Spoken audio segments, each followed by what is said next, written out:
मराठा आरक्षणासंदर्भामध्ये जे उर्वरित विषय आहेत त्याचा आम्ही पाठपुरावा करणारच आहोत। त्यामुळे जरांगे पाटलांना विनंती करेन की उपोषणाचा मार्ग न स्वीकारता सरकार नव्याने गठीत झालेलं आहे। आम्ही मुख्यमंत्र्यांकडे जाऊ, त्यांनी मला जमलं तर मधल्या काळात त्यांना भेटायलाही मी बघतो। त्यांचा तो उपोषणाचा विषय आहे, त्यांना मधल्या काळात भेटायची माझी इच्छा आहे। भेट घेऊन उर्वरित मागण्या त्यांच्या मी समजून घेईल आणि शासनाला पाठपुरावा करू त्याचा। आपण मला त्याच्यामध्ये तातडीने काही कॉमेंट करता येणार नाही।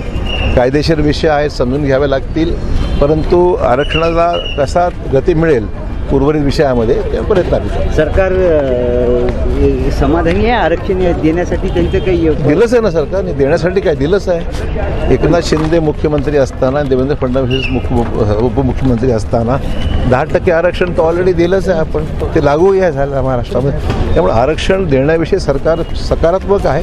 ज्या उर्वरित गोष्टी असतील त्याचा पाठपुरावा करूया।